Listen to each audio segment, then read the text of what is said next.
The Detroit Lions made a number of under-the-radar signings this past offseason, perhaps none more so than Eagles' former defensive star Avonte Maddox, a player that, formerly a fourth-round pick from the Pittsburgh Panthers, was a star member of the Eagles secondary for a number of years, and the 7-year NFL veteran has finally found his way back to Detroit.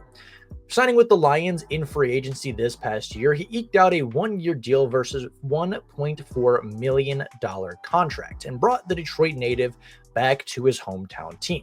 The 29-year-old cornerback has spent the last 7 seasons with Philadelphia as a former Day 3 selection from Pittsburgh. Playing both cornerback and safety for Philadelphia, he was a versatile and very important member of that secondary through the late 2010s and early 2020s. His Eagles career was really solid, with 81 games played, 41 games started, 270 tackles, 13 tackles for loss, 3 sacks, 8 forced fumbles, a fumble recovery, 36 passes defended, and 4 interceptions. He was really good for a long time for the Philadelphia Eagles, but more recently has taken a backseat to other star players such as Quinyon Mitchell, such as Cooper DeJean, and such as a guy like Chauncey Gardner-Johnson, and his playing time was significantly reduced over the last few seasons. Early in his career, he was playing a lot. In 2018, as a rookie, played 65% of the snaps. In 2019, he increased it to 68%. In 2020, he played a career-high 75% of defensive snaps for the Philadelphia Eagles. Following that, he played 69% in 2021, 75% again in 2022, before taking a back seat in the secondary, playing just 50% of snaps in 2023. And unfortunately, a career low of 33% of snaps in 2024. He also contributed over 550 special team snaps to their coverage unit, meaning he does have experience playing there as well. In 2024, Avonte Maddox did play in 17 games, but only played 345 snaps. In those snaps, he was targeted 28 times, allowed 15 completions for a 53.6% completion rate, 126 yards, a single touchdown allowed, and 5 passes defended, but did not walk away with a single takeaway on the year. So where does Avonte Maddox slide in with the Detroit Lions, and why is this such an underrated signing? Most people believe that Avonte Maddox will not crack the roster or will not play on the field for Detroit. Guys like DJ Reed, Terrion Arnold, Ennis Rakestraw, Amik Robertson, and even Rakestraw are expected to potentially see playing time over the 7th-year NFL veteran. And at cornerback, I agree. Cornerback is incredibly deep. DJ Reed is really solid. Terrion Arnold is expected to take a second-year jump. Ennis Rakestraw is returning from injury, but he was playing very well before he got injured. Amik Robertson was a staple of this secondary a year ago. He's going to be battling guys like Rakestraw and himself for positions at best to be the cornerback 5 on this roster.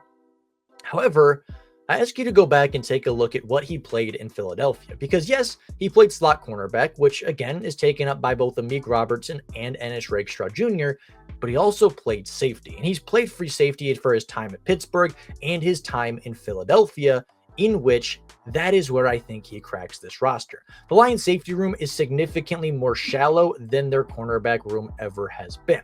Kirby Joseph and Brian Branch, of course, man the starting positions in that secondary room, but after that, it's pretty poor, right? You have guys like Dan Jackson, the 7th-round selection, Lauren Strickland, an undrafted free agent from a few years ago, and then you have guys like Maurice Norris, who are in the same UDFA class as Lauren Strickland. They're guys that haven't played a lot of professional football, guys that haven't played any professional football at the safety position, and guys that you can't really find the room to trust if Kirby Joseph or Brian Branch faces injury. And that is where I think Avonte Maddox finds his in. Playing safety with both the Philadelphia Eagles and the Pittsburgh Panthers is something that he prides himself on being able to do. That versatility is a large part of why he was able to stick with Philadelphia as a Day 3 selection, but also find his way into the starting rotation. There were a number of weeks, especially in his rookie year, where the starting safety went down with an injury, and there was a 3 to 4 week stretch where he was playing starting free safety for the Philadelphia Eagles and did so at a very high caliber and a very well done job. His history at safety is brief. He hasn't played a ton of it in the NFL and didn't play a ton of it in college, but showed the ability to do so. His history at safety started at week 4 in 2018, his rookie year, where he recorded just 20 snaps after replacing the Eagles starting secondary member who went down with an injury. And at that point, In just 20 snaps, he recorded his first career interception. It was a great play, breaking on the football from deep in his middle third, and just overall was a great play. It showed his ability to, play quick at the safety position, showed his versatility, showed his recognition of the position, his instincts, his speed, his range, and all of which earned him a starting role in next week's contest. In week 5 of 2018, he played 62 of the 65 defensive snaps of the game, where he totaled 4 tackles, 2 targets, 1 reception for 24 yards, 0 touchdowns on the day, and overall didn't allow too many big plays through the secondary. He did struggle a little bit in a larger role, but as a 4th-round rookie just 5 weeks into his NFL career, that is to be expected. And to allow just a single reception for a single first down, that's not too bad for a player playing potentially out of position with a role he didn't practice throughout the preseason. He followed that up a few weeks later in week 6 of 2018 with 65 defensive snaps played, all of which were at safety, where he had 2 targets and 2 receptions for just 17 yards allowed. After that, he moved back to primarily a slot cornerback role. He didn't play a lot of safety. He rotated a little bit here and there, but didn't find another start at safety until week 15 of 2022, where against the Chicago Bears, he had 3 targets, 1 reception allowed for 6 yards, 6 tackles, and 2 forced fumbles on the game. It was a game that was one of the biggest of Avonte Maddox's career. It earned him NFC Defensive Player of the Week and helped the Eagles go to a really, really late season victory that potentially propelled them into the playoffs. Avonte Maddox has history at safety. He has the ability to play safety. He has the range, the instincts, and the ability to do so as seen with the Philadelphia Eagles. And that's where I think his role is with the Detroit Lions. That's where I think he is going to play his best football, and why I believe the Detroit Lions got him from the free agency market when they did.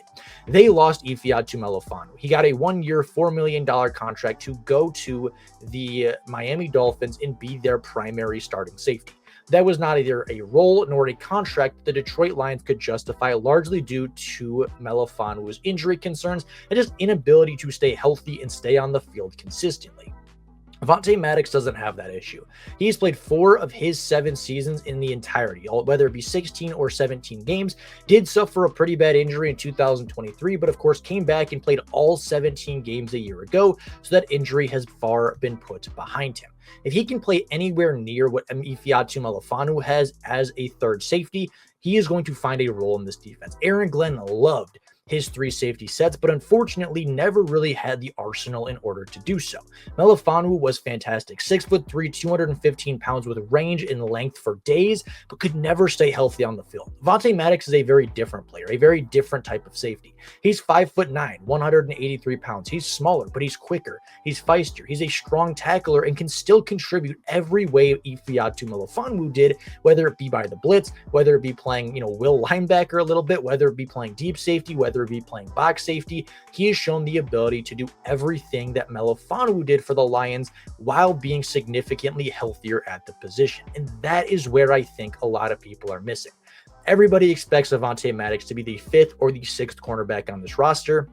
I think you need to start looking at him as a safety. I think he is the best safety option the Lions have behind Kirby Joseph and Brian Branch. And with that being said, I think that is his position for the Lions. Will he potentially be a depth cornerback as well? Absolutely. He will be the 3rd slot cornerback behind Ennis, Rakestraw, and Amik Robertson. I think he's going to be the 5th boundary cornerback behind obviously the players we talked about before. But his biggest role and his biggest chance to impact the game is from the free safety position, where I think Aaron Glenn's teachings will continue to trickle down. I think we're going to see Kelvin Shepherd call quite a bit of 3 safety football, again, considering he came from that Aaron Glenn system. And I'm excited to see what Avonte Maddox can do at a potentially newer position that he is less familiar with. The secondary coaches are very good. The Lions secondary is very strong. I could see a very versatile back like Avonte Maddox finding that role as a safety / corner, very much like Brian Branch has done, and finding his success at safety as opposed to corner. So with that being said, that's all I got for you guys right now. Let me know down in the comments below your opinions and your thoughts of potentially moving Maddox to a full-time safety position. He has the versatility to do it. He's done it in the NFL before and found varying success throughout the weeks of him doing so. But it is an unfamiliar position. It's a position he hasn't really played since 2022, and really a position he may not want to play in the NFL. But With that being said, I turn it over to you. What do you guys think about the positional change? What do you guys think about the potential for that third safety to take a massive role in the defense? I'd love to hear your opinions down in the comments below. But with all that being said, that's all I got for you guys right now. Thank you all so much for watching. And until next time, and as always, go Lions.